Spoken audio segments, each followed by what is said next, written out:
Hello everyone, welcome to Rural Academy. मैं हूं Sunil.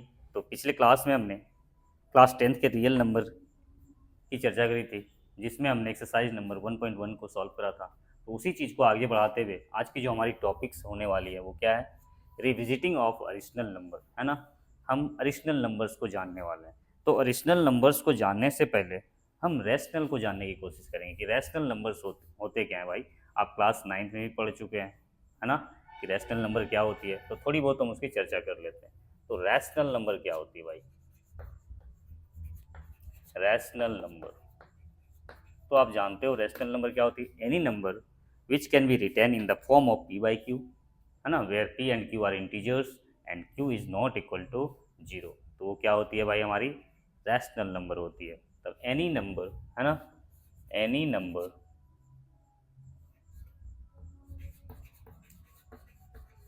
Any numbers which can be written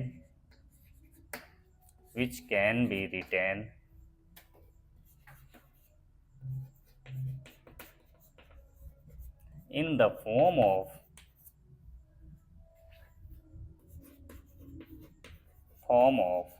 p upon q, where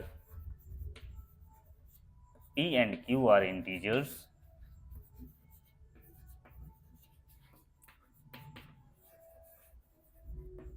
and q is not equal to zero, है ना। तो वैसी number जिसे हम p बाई क्यू के रूप में लिख सकते हैं, जहाँ p और q क्या हो? इंटीजर्स हो। इंटीजर्स हमने आपको बता रखे हैं इंटीजर्स क्या होती है। And q is not equal to zero, और q जो है वो जीरो के इक्वल नहीं होने चाहिए। तो वैसे नंबर्स क्या कहलाते हैं? हमारे रैशनल नंबर्स कहलाते हैं। तो थोड़ी बहुत मैं फिर से आपको रिकॉल कर दूं, इंटीजर्स क्या होती है भाई, है ना। आप ले लो पॉजिटिव नंबर, है ना, पॉजिटिव नंबर, साथ में ले लो नेगेटिव नंबर, और हमने ले ली क्या? जीरो, है ना। ये क्या फॉर्म करते हैं भाई? अरिशनल नंबर्स, सॉरी, ये क्या फॉर्म करते हैं? इंटीजर्स फॉर्म करते हैं, है ना। जितने भी पॉजिटिव नंबर्स होते हैं, जितने भी नेगेटिव नंबर होते हैं, है ना, अलोंग विथ जीरो, क्या कहलाएंगे हमारे भाई? इंटीजर्स कहलाने वाले हैं। तो वैसे नंबर जिसे हम पी बाई क्यू के फॉर्म में लिख सकते हैं, जहाँ पी और क्यू हमारे इंटीजर्स हो और क्यू जीरो के इक्वल ना हो, तो हम उसे क्या बोलेंगे भाई? वो क्या है? हमारी रैशनल नंबर है। जैसे हम एग्जाम्पल्स ले लेते हैं, है ना, एग्जाम्पल्स लेते हैं। जैसे हम जीरो को ही ले लेते हैं, क्या जीरो हमारी रैशनल नंबर है? तो नीचे कुछ नहीं है डिनोमीटर में, तो आप यहाँ क्या रखोगे भाई? आपको यहाँ वन छिपी हुई है ना। तो आप देखो ये किस फॉर्म में है भाई? जीरो क्या है हमारी? पी है। वन क्या है हमारी? क्यू है। तो आप देख रहे हो जीरो किस फॉर्म में? पी अपॉन क्यू के फॉर्म में। और यहाँ पी और क्यू क्या है हमारे? इंटीजर्स भी तो हैं, इंटीजर्स भी है। हमें पता है क्या? जीरो भी इंटीजर्स है, वन भी इंटीजर्स है ना। तो पी और क्यू क्या है यहाँ पे? इंटीजर्स है। और हमारी जो क्यू है वो जीरो के इक्वल भी नहीं है। इसका मतलब जीरो क्या है हमारी भाई? रैशनल नंबर है, रैशनल नंबर है ना। हम और भी सारे नंबर्स ले लेते हैं भाई, 2/3, है ना, 5/6, -3/5, कुछ भी हो सकती है। या -3 क्या इंटीजर्स ही तो है, और 5 भी इंटीजर्स है, और 5 जीरो के इक्वल नहीं है। तो हम बोल सकते हैं भाई ये हमारी रैशनल नंबर है ना। 1, 2, 3, ये सारे क्या है? हमारे रैशनल नंबर हैं। यहाँ तक कि हम √4 को भी रैशनल नंबर बोल सकते हैं भाई, क्योंकि √4 किसके इक्वल होती है? आप √4 को क्या लिखोगे भाई? 2 × 2, है ना। यहाँ से क्या बाहर आ गई? 2, और 2 क्या है हमारी? रैशनल नंबर है ना। तो जो रूट से बाहर आ जाए उसे हम क्या बोल देंगे भाई? रैशनल नंबर है। आई थिंक इतनी चीज़ें आपको समझ में आई हैं। तो आगे जो हम देखने वाले हैं वो क्या है? हमारी अरिशनल नंबर। अरिशनल नंबर, तो आप अरिशनल नंबर किसको बोलोगे?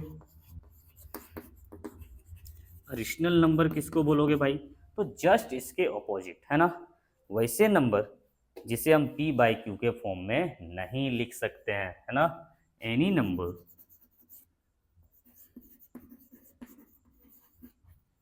विच can be not, which can not be ना, not be written in the form of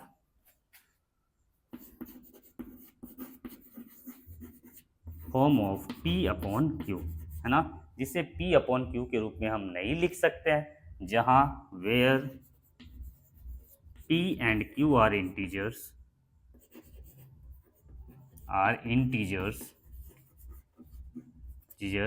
and Q is not equal to 0। तो वैसे नंबर जिसे हम P अपॉन Q के रूप में नहीं लिख सकते हैं वो क्या होते हैं, हमारे अडिशनल नंबर्स होते हैं, जिसे नहीं लिखे जा सकते P अपॉन Q के बीच के फॉर्म में। उससे हम क्या बोलेंगे भाई, अडिशनल नंबर्स बोलेंगे। उससे हम डायरेक्टली क्या बोल देंगे, अडिशनल नंबर। जैसे हम एग्जांपल्स ले लेते हैं भाई, है ना। आप ले लो √2, है ना। आप इसे P अपॉन Q के फॉर्म में लिख ही नहीं पाओगे, है ना। तो √2 क्या है, हमारी अडिशनल नंबर है भाई, है ना। √3, है ना, √5, यहाँ तक कि आप बोल सकते हो √27 भी क्या है हमारी भाई, अडिशनल नंबर ही है ना। क्योंकि ये बाहर नहीं आने वाली। आप जब इसको ब्रेक करोगे, है ना, तो क्या लिख सकते हो, 3 × 3 27 को क्या लिखोगे आप, 3 × 3 × 3 तो लिखोगे। अब आप इस यहाँ, है ना, पेयर्स फॉर्म हो रहे हैं 3 के, तो एक 3 बाहर हो जाएगी, अंदर क्या बच गई, √3। तो हमने इसे क्या लिख दिया, 3√3। अभी भी चीज़ें, है ना, रूट के फॉर्म में है। तो वैसी चीज़ें जिसे हम P अपॉन Q के फॉर्म में नहीं लिख सकते हैं, उसे हम क्या बोल देंगे भाई, अडिशनल नंबर्स बोल देंगे। आपको याद रखने क्या है, जितने भी रूट वाली चीज़ें हैं जो बाहर नहीं आती, है ना, वो क्या होती है भाई, अडिशनल नंबर्स होती है। और बाकी अडिशनल्स के बारे में हमने आपको क्लास 9 में पढ़ाया हुआ है ना, पूरे डिटेल्स, जिसमें हमने, है ना, टर्मिनेटिंग नॉन टर्मिनेटिंग की भी बात करी हुई है ना। तो चीज़ों को आप वहाँ देख सकते हो। तो आपको जनरली क्या याद रखनी है, वैसे नंबर्स जो रूट से बाहर नहीं होते भाई, है ना, उसे हम क्या बोल देंगे भाई, अडिशनल नंबर्स बोल देंगे। एक और हम एग्जांपल्स ले लेते हैं भाई। जैसे हमने ली ³ √27, है ना। अब आप क्या देखोगे, ³ √27, तो 27 को क्या लिख सकते हैं, 3 × 3 लिख सकते हैं। अब यहाँ क्यूब रूट है ना, तो हमें 3 पेयर्स खोजने हैं। यहाँ 3 के 3 पेयर्स हैं भाई, है ना। तो यहाँ से एक 3 बाहर आ जाएगी। इसका मतलब क्या हो गया, है ना, क्यूब रूट जो 27 है वो अडिशनल नहीं है, वो रैशनल है, क्योंकि ये, है ना, रूट से बाहर आ रही है। तो जो रूट के अंदर हो, जो बाहर ना आए भाई, हम उसे क्या बोल देंगे भाई, सीधे अडिशनल नंबर्स बोल देंगे, है ना। आई थिंक इतनी चीज़ें आपको समझ में आई हैं, है ना। हम बढ़ते हैं धीरे धीरे अपने अगले टॉपिक की ओर।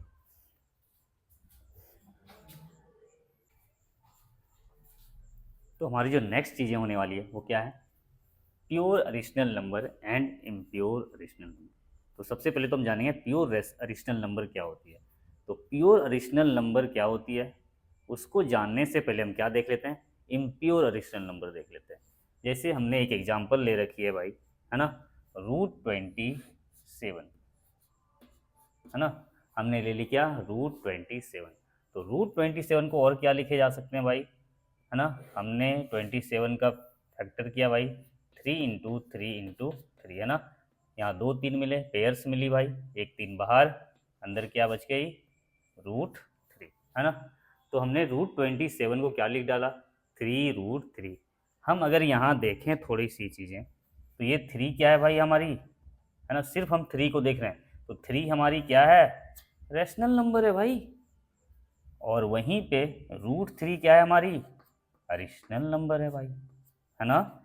तो हमने देखा 3 क्या है हमारी, रैशनल नंबर है, और √3 क्या है हमारी, अडिशनल नंबर है। मतलब हम कह सकते हैं ये जो √27 है ना, जिसे हमने 3√3 के फॉर्म में लिखा, ये किसके मिलने से बनी है भाई, तो एक रैशनल नंबर और एक अडिशनल नंबर के मिलने से बनी है। तो ये क्या कहला जाएगी, हमारी इम्प्योर, है ना, अडिशनल नंबर। आई रिपीट, है ना। हम देख क्या रहे हैं भाई, ये जो 3√3 हमने लिखी है ना, ये किनसे मिलकर बनी है, तो इसमें एक रैशनल नंबर है भाई, और एक इसमें क्या है, एक अडिशनल नंबर है। तो ये दो अलग अलग चीज़ों के मिलने से बनी है, इसलिए हमने इसको क्या बोल डाला, इम्प्योर अडिशनल नंबर्स बोल डाला। हम एक और एग्जाम्पल्स लेते हैं भाई। हमने ले ली √28। क्या लिखोगे आप √28 को भाई, है ना, 2 × क्या, 7 ही तो लिखोगे। यहाँ पेयर्स मिले भाई 2 के, एक 2 बाहर, अंदर क्या बच गई, 7, है ना, 2√7। अब हम यहाँ क्या देख रहे हैं, ये क्या है भाई हमारी 2 रैशनल नंबर है, और 7 क्या है भाई, √7 क्या है हमारी अडिशनल नंबर है। तो हम देख क्या रहे हैं भाई, ये 2√7 जो है किसके कॉम्बिनेशन से बनी है भाई, तो एक रैशनल और एक अडिशनल नंबर के कॉम्बिनेशन से बनी है, दो अलग अलग चीज़ों के मिलने से बनी है। इसलिए हमने इसे क्या बोल डाला भाई, इसे बोल डाला हमने impure additional number, impure additional number कह डाला। आई थिंक ये चीज़ें आपको समझ में आएंगी। लेकिन वहीं पे हम प्योर अडिशनल नंबर किसको बोलेंगे भाई, है ना, मतलब जो प्योर हो, है ना, जो एक सेम टाइप की चीज़ों से बनी हो, है ना। जैसे आप क्या कर दोगे, √2, है ना, इसमें एक ही पार्ट है भाई, और वो पार्ट क्या है भाई, अडिशनल। तो हम नेक्स्ट एग्जांपल ले लेते हैं √3 को, है ना। √3 ये भी क्या है भाई, प्योर अडिशनल नंबर है, क्योंकि ये सिंगल चीज़ों से बनी हुई है ना। इसके तरह एक रैशनल एक अडिशनल से नहीं बनी हुई है, इसमें, है ना, प्योरिटी है, इसलिए हमने इसको क्या बोल दिया भाई, प्योर अडिशनल नंबर। उसी तरह √5, √7, है ना, रूट कुछ भी ले लो आप, 10 ले लो, है ना, ये सारे क्या है भाई, प्योर अडिशनल नंबर हैं, क्योंकि ये सिंगल चीज़ों से बनी हुई है, एक ही तरह के चीज़ों से बनी हुई है। हम यहाँ क्या देख रहे हैं, ये अलग अलग चीज़ों से बनी हुई है, इसमें एक पार्ट रैशनल है तो एक पार्ट अडिशनल है, इसलिए यहाँ पे क्या इम्प्योरिटी आ रही है ना, इम्प्योरिटी आ रही है, इसलिए हमने इसको क्या बोल दिया भाई, इम्प्योर अडिशनल नंबर बोल दिया।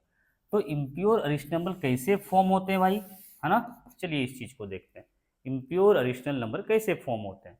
तो या तो हम ले लें भाई रैशनल प्लस क्या अडिशनल, ये कैसी देगी आपको, इम्प्योर अडिशनल नंबर देगी, या तो आप ले लो रैशनल माइनस अडिशनल, फिर भी ये आपको क्या देगी भाई, इम्प्योर अडिशनल नंबर देने वाली है, impure additional number, impure additional number ये भी देगी भाई, है ना।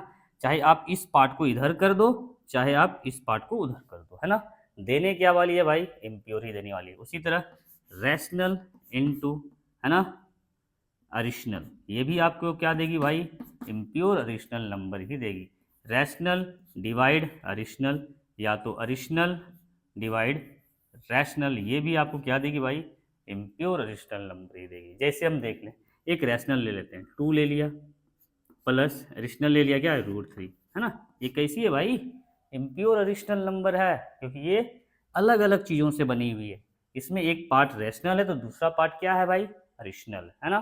चल, आप इसे ऐसे भी लिख सकते हो, है ना, √3 + 2, है ना, कहने का मतलब अडिशनल प्लस क्या रैशनल, आप इसे ऐसे भी लिख सकते हो, है ना।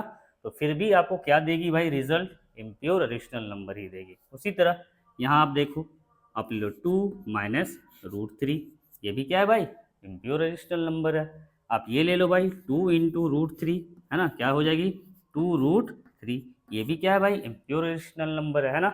इसमें एक पार्ट रैशनल है तो दूसरी पार्ट क्या है, अडिशनल है। उसी तरह रैशनल डिवाइड अपॉन अडिशनल, है ना, कुछ भी ले लो, √2/2, ये भी क्या देगी आपको, इम्प्योर अडिशनल नंबर ही देगी। आई थिंक आपको प्योर रैशनल नंबर और इम्प्योर रैशनल नंबर के बीच की, है ना, जो डिफरेंसेस हैं वो पता चल चुकी है। हम बढ़ते हैं हमारे नेक्स्ट टर्म की ओर।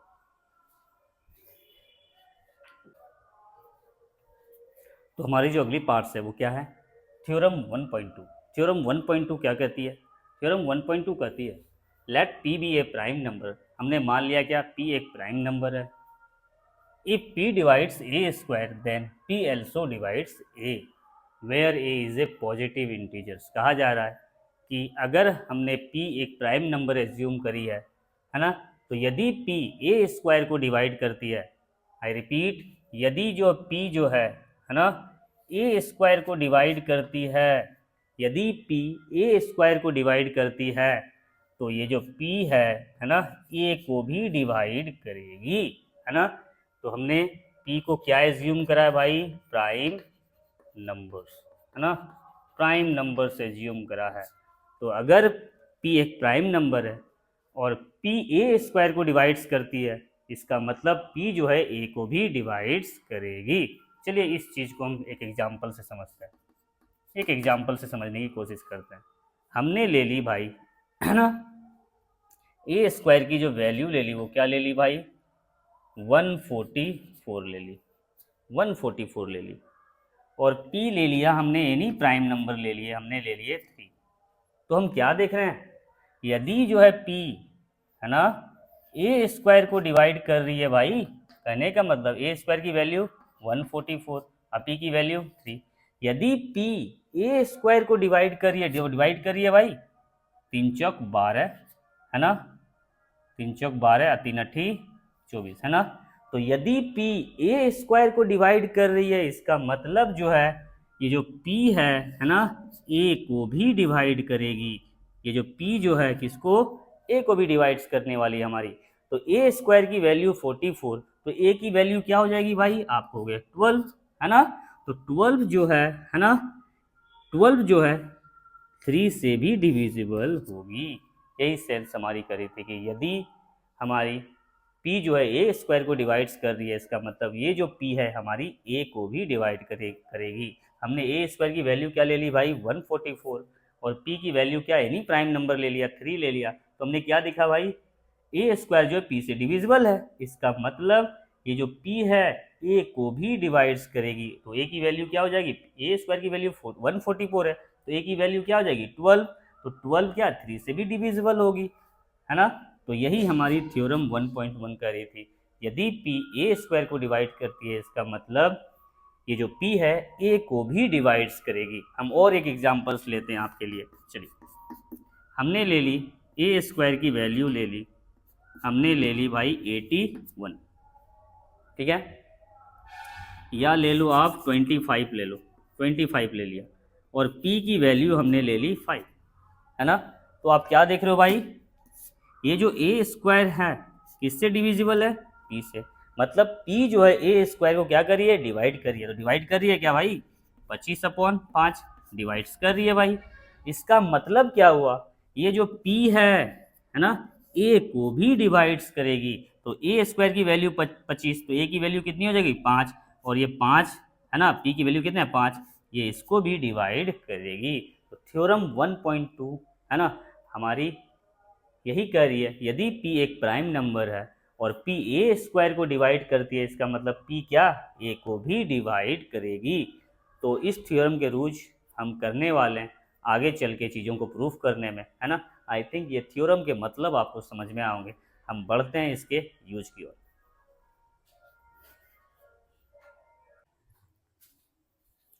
तो हमारी जो नेक्स्ट क्वेश्चन होने वाली है वो क्या है, क्वेश्चन कह रही है प्रूव √3 इज ए अरिशनल नंबर, है ना। हमें पता तो भाई √3 अरिशनल नंबर है, लेकिन हम कैसे मान लें, हमें तो प्रूफ करनी होगी चीज़ों को।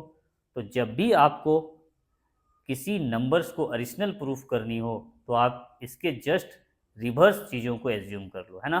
तो जैसे कि हमें कहा गया है कि √3 को अरिशनल प्रूफ करना है, तो हम क्या मान के चलेंगे भाई, √3 क्या है, रैशनल नंबर है। तो let us assume √3 is a क्या, √3, आप चीज़ों को सही से लिख लो, है ना। √3 इज ए रैशनल नंबर। हमने क्या एज्यूम कर ली भाई, √3 जो है वो क्या है, रैशनल नंबर है। तो जब हमने √3 को रैशनल नंबर एज्यूम कर ही लिया, इसका मतलब हम लिख सकते हैं भाई √3 इक्वल टू क्या, p/q, क्योंकि हमें पता है भाई रैशनल नंबर किस फॉर्म में होते हैं, p/q के फॉर्म में होते हैं। तो जब हमने √3 को रैशनल एज्यूम ही कर डाला, तो हम इसे p/q के फॉर्म में क्या कर सकते हैं, लिख सकते हैं। तो यहाँ आपको एक स्टेटमेंट लिखनी है ना। क्या लिखनी है भाई, p एंड q आर क्या है भाई, को प्राइम नंबर। यहाँ जो p और q है वो क्या है भाई, को प्राइम नंबर हैं। और आपको पता है भाई को प्राइम नंबर क्या होती है, वैसे पेयर्स ऑफ नंबर, है ना, जिसके जो कॉमन फैक्टर होंगे वो क्या होंगे, 1 होंगे, और उसके अलावा दूसरा कोई भी उसका कॉमन फैक्टर नहीं होने वाला। तो हम यहाँ एक चीज़ें लिख सकते हैं, p and q will not have any common factor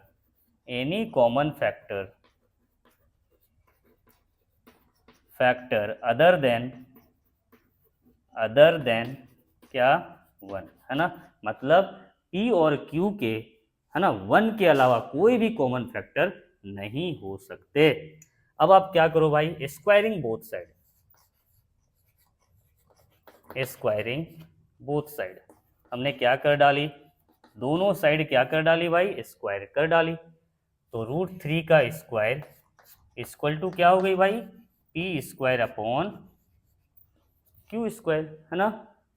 चल, तो √3 का स्क्वायर क्या हो जाएगी 3, तो P का whole square P square upon ये भी क्या हो जाएगी Q स्क्वायर, ये डिवाइड में इधर आएगी मल्टीप्लाई में, हम इसे लिख सकते हैं through 3Q square equal to क्या P स्क्वायर, है ना। थोड़ी देर के लिए आप देखो तो आप इसे इस तरह भी लिख सकते हो, Q स्क्वायर इक्वल टू क्या P स्क्वायर, ये मल्टीप्लाई में इधर क्या आएगी डिवाइड में, है ना। तो Q स्क्वायर इक्वल टू हम लिख सकते हैं P स्क्वायर अपॉन क्या 3। अब आप क्या करो, थ्योरम 1.2 को याद करो, है ना। थ्योरम 1.2 क्या कहती थी, है ना, थ्योरम 1.2 कहती थी, है ना, यदि P, है ना, ए स्क्वायर को डिवाइड करती है तो P ए को भी डिवाइड करेगी, है ना। आई रिपीट, यदि P ए स्क्वायर को डिवाइड कर रही है, इसका मतलब P जो है ए को भी डिवाइड करेगी। तो हम यहाँ लिख सकते हैं, है ना, P square is divisible by क्या, हम क्या देख रहे हैं, P स्क्वायर जो है 3 से डिविजिबल है, इसका मतलब P is also divisible by क्या 3, है ना। अगर P स्क्वायर 3 से डिविजिबल है, इसका मतलब P भी 3 से डिविजिबल होगी, यही तो 1.2 थ्योरम करी थी। तो हम बोल सकते हैं 3 इज ए फैक्टर ऑफ क्या P, हम बोल सकते हैं, है ना। 3 जो है P का क्या है, फैक्टर है। अब यहाँ से आपको चीजें चेंज करनी है ना, हम कर लेते हैं भाई, है ना। यहाँ से थोड़ी सी चीजें आपको चेंज करनी ही होगी। हम मान लेते हैं late P equal to 3C, है ना, फॉर सम इंटीजर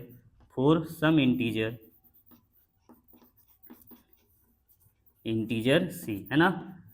हमने क्या मान ली, let P equal to 3C। तो हमने यहाँ बात आती है, हमने P को 3C क्यों माना, तो इसके पीछे आपको एक चीजें सोचनी होगी, है ना। हम कह रहे हैं क्या, 3 जो है P को डिवाइड कर रही है ना। आई रिपीट, 3 जो है P को डिवाइड कर रही है, तो P की वैल्यू हम कुछ भी 3 के मल्टीपल में ले लें, वो हमेशा 3 से डिविजिबल ही होगी, है ना। आई रिपीट, 3 जो है P को डिवाइड्स कर रही है ना। अगर 3 P को डिवाइड्स कर रही है तो P का हम कोई भी वैल्यू लें जो 3 के मल्टीपल के फॉर्म में हो, वो हमेशा 3 से क्या होगी, डिविजिबल होगी, है ना। तो थोड़ा देर के लिए आप इन चीजों को देखें। अगर हम कह रहे हैं भाई, है ना, 2 जो है मान के चल रहा है ना, 2 जो है 3 से डिविजिबल है तो नहीं, लेकिन हम मान रहे हैं 2 जो है 3 से क्या है, डिविजिबल है।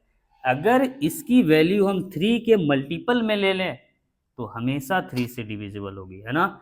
अगर हम इसका वैल्यू 3 के मल्टीपल में ले लें तो ये क्या होगी, हमेशा 3 से क्या होगी, डिविजिबल होगी भाई, है ना। या फिर आप ऐसे सोचो, हम ले लेते हैं यहाँ भाई 6 ले लिया हमने, अब है ना, अपॉन 3।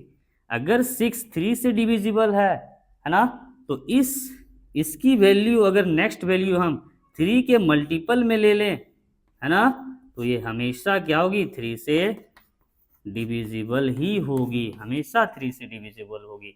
इसलिए हमने यहाँ एज्यूम करा है क्या, P इक्वल टू 3C, क्योंकि भाई 3 जो है P को डिवाइड्स कर रहा है, तो P की कोई भी वैल्यू जो 3 के मल्टीपल हो वो 3 से क्या होगी, डिविजिबल होने वाली है। अब हम क्या करेंगे भाई, पुटिंग द वैल्यू ऑफ, है ना, यहाँ से चल रहे हैं भाई हम, पुटिंग द वैल्यू ऑफ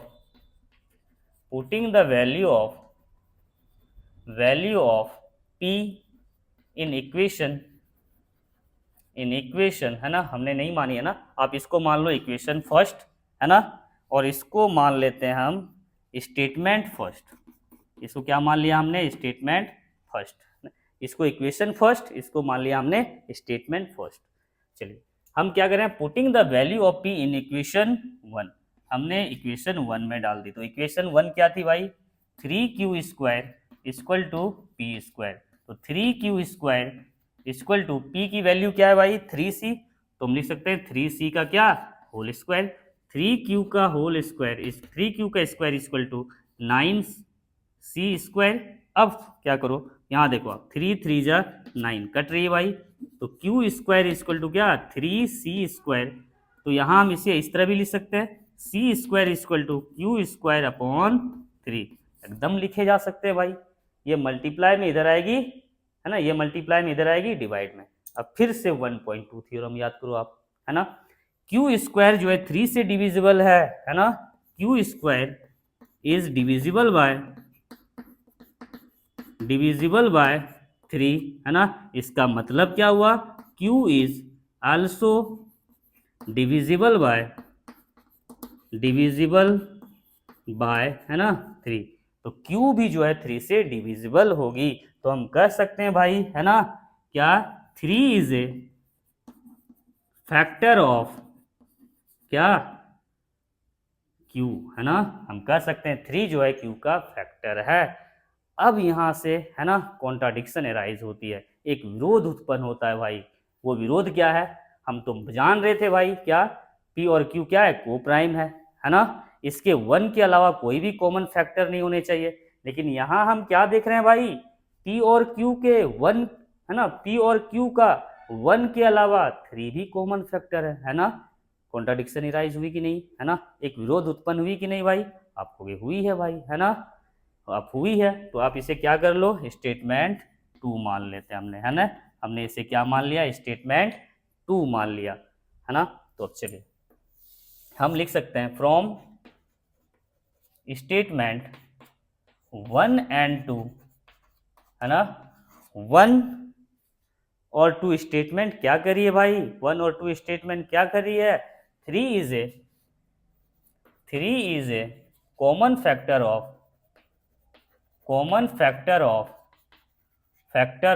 क्या p एंड q, है ना। स्टेटमेंट 1 और 2 क्या करिए, 3 जो है भाई और p और q के कॉमन फैक्टर है। लेकिन हम तो जानते हैं भाई p और q के 1 के अलावा कोई कॉमन फैक्टर नहीं होने चाहिए, है ना। तो यहीं पे क्या होती है, कॉन्ट्राडिक्शन एराइज होती है। तो आप एक लैंग्वेज और बढ़ा दो, 3 is a common factor of p and q, but है ना p एंड q तो को प्राइम नंबर है भाई, but p and q are coprime number, है ना। तो भाई हम क्या देख रहे हैं भाई, है ना, p और q तो को प्राइम नंबर है, मतलब इसके 1 के अलावा कोई भी कॉमन फैक्टर नहीं है। लेकिन हमारी स्टेटमेंट 1 और 2 क्या कर रही है भाई, 3 जो है ना, p और q के कॉमन फैक्टर है। तो यहाँ तो भाई एक विरोध उत्पन्न हो रही है, एक कॉन्ट्राडिक्शन उत्पन्न हो रही है ना, एक कॉन्ट्राडिक्शन एराइज हो रही है। तो ये जो कॉन्ट्राडिक्शन एराइज हो रही है, क्यों एराइज हुई होगी, क्योंकि हमने चीज़ों को क्या किया है, रॉन्ग एज्यूम किया हुआ है। तो हम लिख सकते हैं भाई, है ना, हियर कम्स कॉन्ट्राडिक्शन